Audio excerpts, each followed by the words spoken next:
Students, my self Charu और आज हम पढ़ने वाले हैं पोटेंशियोमीटर के बारे में। इससे पहले हम लोग व्हीटस्टोन ब्रिज के बारे में पढ़ चुके हैं।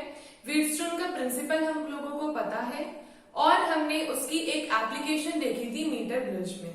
आज हम उसी से आगे एक और डिवाइस पढ़ने वाले हैं जिसका नाम है पोटेंशियोमीटर और साथ में इसकी दो एप्लीकेशंस को भी देखेंगे।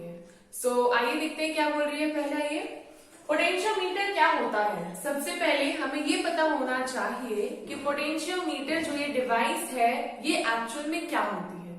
ये एक ऐसी डिवाइस होती है जो कि इनफाइनाइट रेजिस्टेंस वोल्ट मीटर की तरह काम करती है। अब इसका मतलब क्या होगा। सबसे पहली बात आपको पता है वोल्ट मीटर क्या होता है। वोल्ट मीटर एक ऐसी डिवाइस होती है जो वोल्टेज की पूरी प्रेजेंस को शो करती है कि अगर हमारे करंट में वोल्टेज प्रेजेंट है तो उसको शो कौन करेगा, वोल्ट मीटर। कितना ज्यादा है कितना कम है ये सब चीजें हमें कौन बताता है, वोल्ट मीटर। तो पोटेंशियोमीटर एक ऐसी डिवाइस है जब आप उसे एक सर्किट में अगर देख रहे हैं या उसकी वर्किंग को समझने की कोशिश करेंगे तो वो आपको एक इनफाइनाइट रेजिस्टेंस वोल्ट मीटर की तरह काम करता हुआ दिखेगा। इसका मतलब वो वोल्टेज की रीडिंग को तो बताएगा बट उसकी रेजिस्टेंस इनफाइनाइट होगी। रेजिस्टेंस का मतलब वो करंट को फ्लो होने नहीं देगा। तो पोटेंशियोमीटर की सिंपल बात इतनी समझ में आ गई।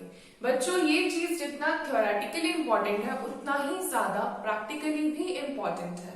प्रैक्टिकल में आपके पास इससे रिलेटेड क्वेश्चंस बनते हैं तो इसकी वर्किंग को समझना बहुत ज्यादा जरूरी है। इसका प्रिंसिपल देखते हैं क्या कहता है कि it works on the principle that the potential difference, PD मतलब potential difference across any parts of uniform wire. ये बेसिकली जैसे मीटर ब्रिज एक 100 सेंटीमीटर की वायर के ऊपर काम करता है वैसे ही पोटेंशियोमीटर भी काम करता है वायर पे।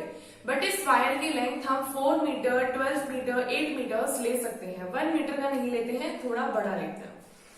तो अगर क्या कह रहा है इसका प्रिंसिपल कि आपने पोटेंशियल डिफरेंस अप्लाई किया है एक यूनिफॉर्म वायर में। पोटेंशियल डिफरेंस का मतलब आपने उस वायर को किसी न किसी सर्किट में कनेक्ट किया है जिसके पास एक बैटरी है जो अपना पोटेंशियल लगाती है करंट को फ्लो करने के लिए। Is directly proportional to the length of the portion, मतलब जितना पोटेंशियल डिफरेंस आप लगा रहे हैं that will always be directly proportional to the length of the portion of the wire when a constant current flows through the wire. जब एक constant current आपकी उस वायर से फ्लो कर रहा है तो जितना पोटेंशियल डिफरेंस आपने अप्लाई किया है उस पूरे कंडक्टर में, उस पूरी वायर में, वो डायरेक्टली प्रोपोर्शनल हो जाएगा उसकी लेंथ के। अगर लेंथ हमारी 4 मीटर्स में से पूरी लेंथ हमारी 4 मीटर है तो पोटेंशियल डिफरेंस डिपेंड करेगा उसकी लेंथ के कुछ पोर्शन पे, जिस पोर्शन पे आप चेक करना चाहते हो। क्या चेक करना चाहते हैं हम, उस पोर्शन पे हम चेक करना चाहते हैं वोल्टेज का कितनी वैल्यू आएगी। तभी तो हम बात कर रहे थे वोल्ट मीटर की तरह काम करता है हमारा पोटेंशियोमीटर। वोल्ट मीटर की तरह काम करता है मतलब एक पॉइंट पे वोल्टेज की रीडिंग्स को बताता है। तो सिंपल बात इतनी समझ में आ गई। अगर हमारे पास कोई वायर है तो जितना भी वोल्टेज आएगा वो डिपेंड करेगा उस पॉइंट पे, उस लेंथ के, उस वायर की लेंथ पे डिपेंड करेगा। ठीक है, बहुत ज्यादा आसान है बच्चों। इस पोटेंशियोमीटर डिवाइस की हम दो एप्लीकेशन पढ़ते हैं जो हमारा प्रैक्टिकली आता है तो हम वो चीज देखेंगे अभी। ठीक है, तो निकालने का तरीका बहुत आसान होगा। सबसे पहले हम सर्किट डायग्राम को अच्छे से समझेंगे। हमने क्या लिया है, हमने एक पॉइंट लिया है ए और एक पॉइंट लिया है बी। उस ए से बी के बीच में हमने अप्रॉक्स 4 मीटर की वायर को कनेक्ट किया है। 4 मीटर कैसे है, ये पूरी 1 मीटर, फिर ये बाकी वाइंडिंग है, इसको इतना ध्यान नहीं देना, फिर ये इतनी 2 मीटर और ये वाली इतनी 3 मीटर और ये वाली इतनी 4 मीटर। तो ऐसे हमारे पास कितने हो गए टोटल, 4 मीटर। आप इसको एक्सटेंड कर सकते हो up to 8 metres and up to 12 metres. Depend करेगा आपकी प्रैक्टिकल की नीड कितनी ज्यादा है। हमने क्या किया है, ए पॉइंट और बी पॉइंट के बीच में 4 मीटर के वायर को कनेक्ट कर दिया और इस ए पॉइंट से हमने दो और कनेक्शन किए हैं। एक हमने सेल लगाया है E1 विद अ की K1 और एक हमने सेल लगाया है E2 विद अ की K2 और इन दोनों सेल्स को हमने कनेक्ट किया है गैल्वेनोमीटर के साथ। गैल्वेनोमीटर एक ऐसी डिवाइस होती है जो हमारे किसी भी सर्किट में लगने के बाद हमको ये बताती है कि क्या उस सर्किट में करंट है या नहीं है। सिंपली बताएगा हाँ या ना। वो ये नहीं बताएगा कि करंट का मैग्नीट्यूड कितना ज्यादा है कितना कम है, नहीं। सिर्फ ये बताएगा कि जब ये पूरा सर्किट ऑन है, गैल्वेनोमीटर में अगर डिफ्लेक्शन शो होता है, कैसा होता है ये कैसे बीच में पॉइंटर लगा होता है और यहाँ से हमारी रीडिंग्स लिखी होती है और इस तरीके से इधर या इधर आ सकता है। तो ये अगर डिफ्लेक्शन शो करता है, इसका मतलब करंट हमारे पूरे सर्किट में है, प्रेजेंट है। तो हमने इन दोनों सेल्स को गैल्वेनोमीटर के साथ कनेक्ट किया और इसका कनेक्शन हमने कर दिया है अपनी इस डिवाइस के साथ जिसका नाम होता है जॉकी। जॉकी मैंने आप लोगों को मीटर ब्रिज के एप्लीकेशन के टाइम पे भी बताया था। जॉकी एक पेन लाइक हमारा एक अपरेटस होता है, लगभग इतनी हाइट का होता है। उसका कनेक्शन हम गैल्वेनोमीटर से करते हैं और वो किसी भी वायर में करंट की प्रेजेंस को देखने के लिए यूज किया जाता है, क्योंकि हमें पता है वो गैल्वेनोमीटर से कनेक्टेड है। तो जैसे ही हम किसी वायर में टच करेंगे जॉकी को, अगर उस वायर में करंट होगा तो जॉकी से कनेक्टेड गैल्वेनोमीटर में डिफ्लेक्शन शो हो जाएगा। ठीक है, तो हमने जॉकी से कनेक्ट कर दिया, इतना काम खत्म। अब हमने ए और बी में एक तरफ से बैटरी अपनी लगाई है, बहुत सारे सेल्स का combination is known as battery. हमने यहाँ पे लगाया है मिली एम्पियर, हमने लगाया यहाँ पे अपना क्या एम्पियर दिखाने के लिए, एम्पियर मतलब milli ammeter, sorry milli ammeter लगाया है जो कि करंट की वैल्यू को बताने वाला है, लेकिन इन मिलीमीटर्स, मतलब मिलीमीटर्स का मतलब 10⁻³ की यूनिट में ये करंट को बताएगा। और हमने इसके साथ लगाया है रियोस्टैट। रियोस्टैट एक ऐसी डिवाइस होती है जो करंट के मैग्नीट्यूड को बढ़ाने के लिए या घटाने के लिए यूज होती है। अगर आपने रियोस्टैट लगाया है तो आप बैटरी से जितना भी करंट देगी आप उसको कम भी कर सकते हो और उसको ज्यादा भी कर सकते हो। और रियोस्टैट के साथ हमने अपनी मेन की लगा दी है के। बच्चों प्रोसीजर बहुत ज्यादा इजी है, थ्योरी भी बहुत ज्यादा इजी है। प्रोसीजर में आप लोगों को समझाऊंगी, आप उसे खुद लिखने की कोशिश करेंगे। सबसे पहला प्रोसीजर नंबर 1 ये है, आपको सबसे पहले फर्स्ट स्टेप में की के और की K1 को क्लोज कर देना है। बच्चों क्लोज बोलो या ऑन बोलो बात सेम है। क्लोज का मतलब जैसे ये की ओपन है, अभी मैंने इसमें कोई प्लग नहीं लगाया और ये की क्लोज है, मतलब मैंने इसके अंदर प्लग लगा दिया है। तो हमने एक टाइम पे मेन स्विच की के और यहां से K1 को ऑन कर दिया। ऑन का मतलब यहां से ये सेल जाने लग गया, ये पूरा सर्किट कंप्लीट हो गया, इधर से कोई भी करंट नहीं जाएगा क्योंकि यहाँ पे की क्लोज्ड है। जब ये पूरा सर्किट ऑन हो जाएगा, ऐसे केस में हम जॉकी को मूव करना स्टार्ट करेंगे। जॉकी भी गैल्वेनोमीटर से कनेक्टेड है और ऐसे हमने मूव करना स्टार्ट कर दिया। जिस भी पॉइंट पे सबसे पहले चेक करना है, सबसे पहले आपको एक एंड ए और एक एंड बी पे चेक करना है। जॉकी लेके आएंगे, ए पे चेक किया, सपोज इधर दिखा रहा है डिफ्लेक्शन, अपना राइट हैंड साइड पे दिखा रहा है, तो हम फिर वापस बी पॉइंट पे लेके आए। अगर बी पॉइंट पे लेफ्ट पे डिफ्लेक्शन शो होगा, इसका मतलब आपने पूरे सर्किट के जो कनेक्शंस किए हैं वो बिल्कुल ठीक है, क्योंकि दोनों एंड्स पे अपोजिट आ रही है डिफ्लेक्शन। लेकिन अगर ए पे भी इधर आ रहा है, बी पे भी इधर आ रहा है, इसका मतलब आपकी कनेक्शन गलत है, दोनों सेम डायरेक्शन में डिफ्लेक्शन है, आपने कुछ ना कुछ गड़बड़ करी है। तो हमने बोला, हमने की के और K1 को ऑन करने के बाद डिफ्लेक्शंस को चेक किया, जॉकी को यहाँ पुट करके एक बार राइट आया एक बार लेफ्ट आया, दोनों अपोजिट आए, तो इसका मतलब कनेक्शन सही है। फिर हमने जॉकी को धीरे धीरे मूव करना स्टार्ट किया।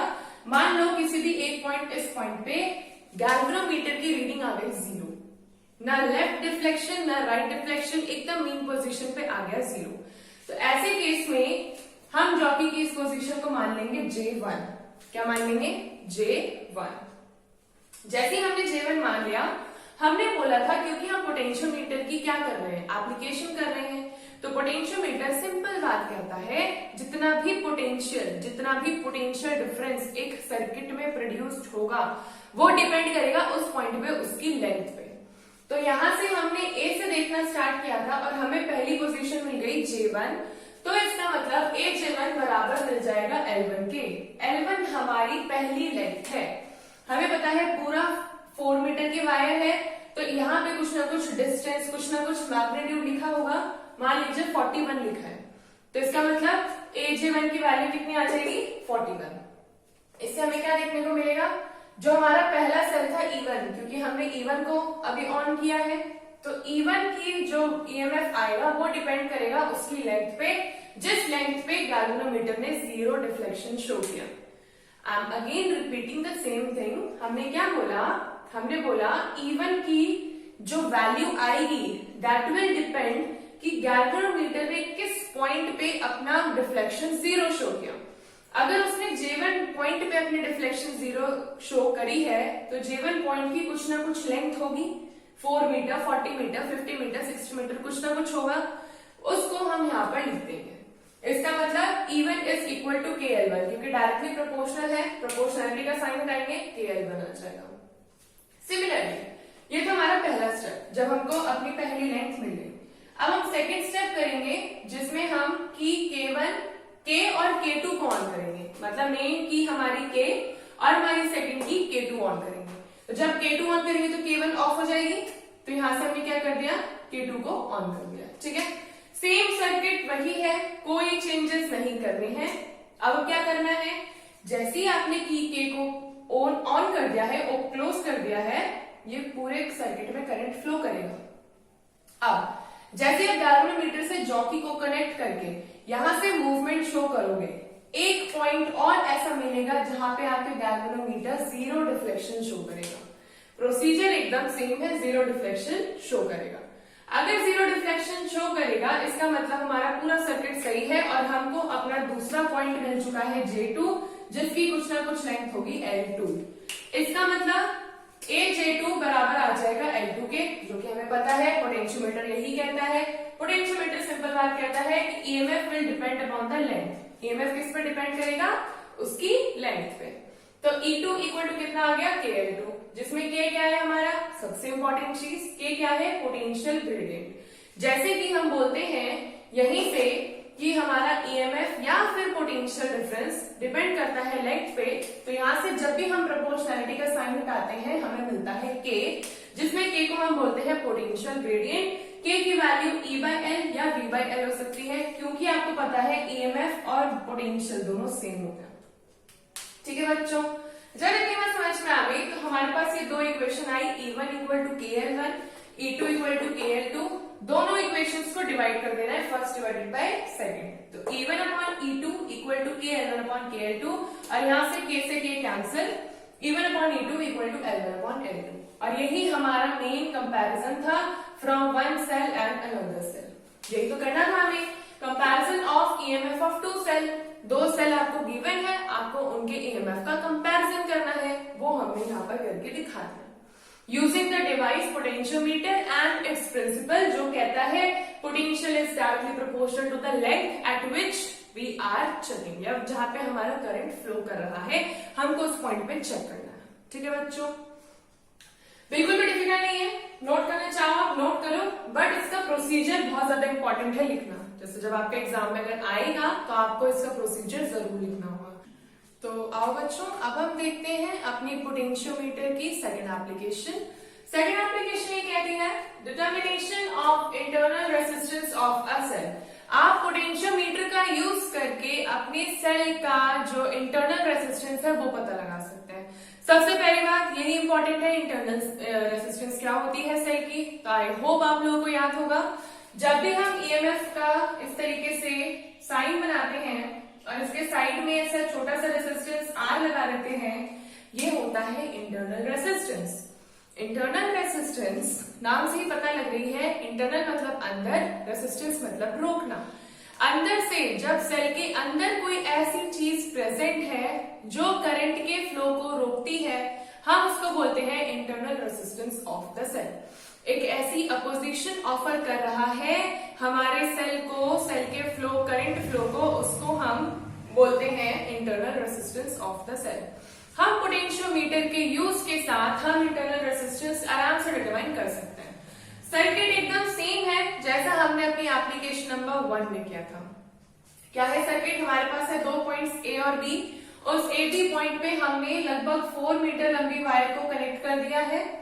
A पॉइंट से हमने 2 कनेक्शंस किए हैं, एक सेल लगाया है E और एक हमने EMF सेल, और एक हमने लगाया है रेजिस्टेंस बॉक्स विद अ की K1।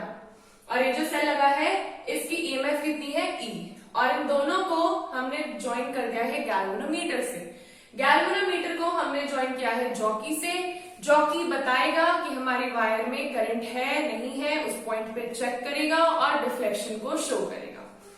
एक की दूसरी साइड हमने लगाई है अपनी बैटरी और साथ में रियोस्टेट और हमारी की के। तो सबसे पहला पॉइंट है हमारा, हमको की के को क्लोज कर देना है, मतलब ऑन कर देना है, और की के1 को ओपन कर देना है। की के क्लोज है और के1 क्या है हमारी ऑफ, एक तरीके से आप लिख दीजिए ऑफ। जैसे ही हमारी की के1 हमारी ऑफ रहेगी और की के ऑन रहेगी, पूरे सर्किट में जो करंट फ्लो होगा वो सिर्फ इस बैटरी की वजह से होगा, उसका कोई लेना देना नहीं होगा। ऐसे केस में क्या होगा, हम अपनी जॉकी को लेके एक बार पॉइंट ए और एक बार पॉइंट बी पे चेक करेंगे। अगर ए बी पॉइंट्स पे जो डिफ्लेक्शन शो होगी गैल्वेनोमीटर में, अगर वो अपोजिट होंगी तो इसका मतलब हमारा सर्किट सही है, और अगर अपोजिट नहीं आएंगी इसका मतलब आपने कनेक्शंस में कुछ गड़बड़ करी है।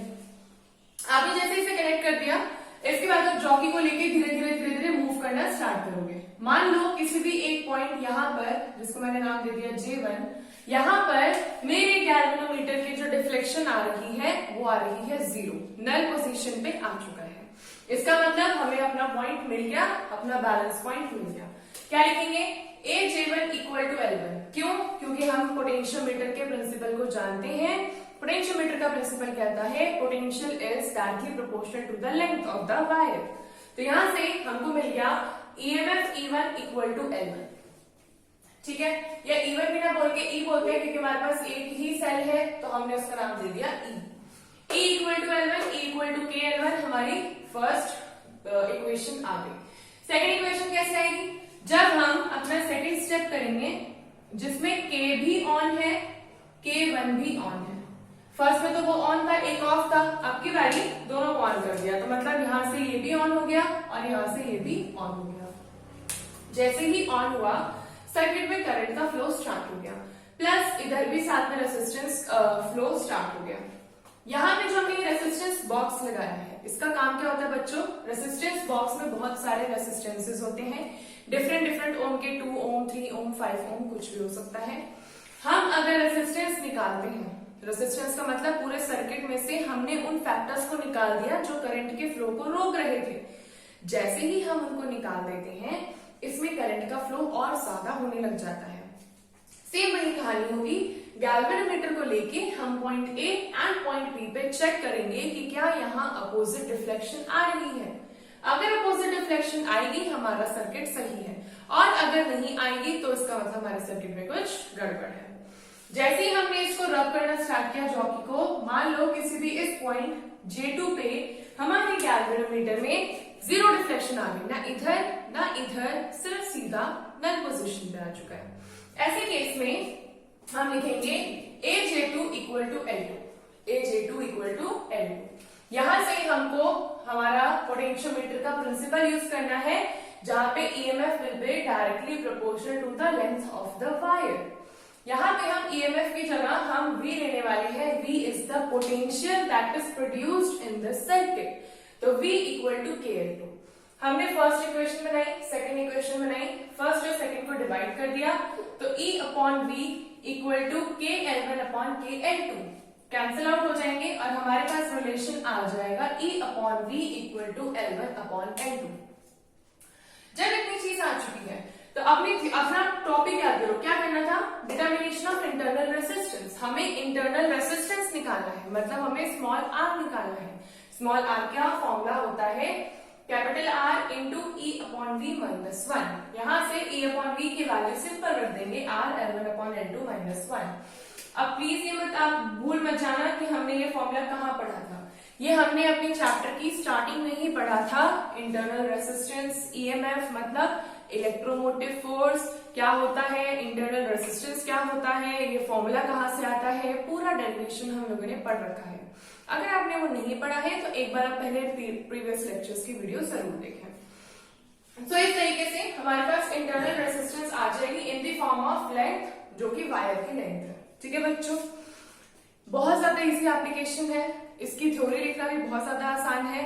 आपके सोर्सेज ऑफ एरर क्या हो सकते हैं अगर आप प्रैक्टिकली इसको करेंगे? तो सिंपल बात इतनी याद रखनी है, आपके सर्किट का कनेक्शन क्लीन होना चाहिए, आपके सर्किट का कनेक्शन टाइट होना चाहिए, लूज वायर्स, लूज एंड्स नहीं होने चाहिए, आपको जॉकी को रब नहीं करना है, आपको जॉकी को सिर्फ टच करते हुए लेके जाना है, क्योंकि आप रब करोगे उसमें करंट होगा, और ये वायर जो होती है ये कॉन्स्टेंटीन या फिर मैग्नीन की बनी होती हैं, और ये वायर्स इतनी पतली होती हैं कि अगर आप जॉकी को उस पर रब करेंगे उससे करंट फ्लो होगा, हीट इलेक्ट्रिसिटी की वजह से वो मेल्ट होने लग जाएगी और वो अपनी वो प्रॉपर्टीज शो नहीं कर पाएंगी जिसके बारे में हमको स्टडी करना है। सो ये प्रिकॉशन आपको समझ में आ गए, यही प्रिकॉशन आपके प्रैक्टिकल में होंगे, यही प्रिकॉशन आपकी थ्योरी में क्वेश्चन में पूछा जा सकता है। सो आई होप इतनी चीज आपको आज तक की समझ में आई, और ये यूनिट जो है हमारी करंट इलेक्ट्रिसिटी ये आज यहाँ पर कंप्लीट हो चुकी है। इससे रिलेटेड आप एनसीईआरटी से जरूर एक बार पढ़ेंगे, इससे रिलेटेड क्वेश्चंस करने की कोशिश करेंगे, बहुत ज्यादा आसान है, आराम से हो जाएंगे। सो आज के लिए बस ये लेक्चर का एंड था। सो आई होप आपको आज की वीडियो पसंद में आई होगी, पसंद आई है तो बस सब्सक्राइब करना है चैनल को, सब्सक्राइब करना है इस चैनल को, और इस वीडियो को एक थम्स अप देना है। So thank you for watching.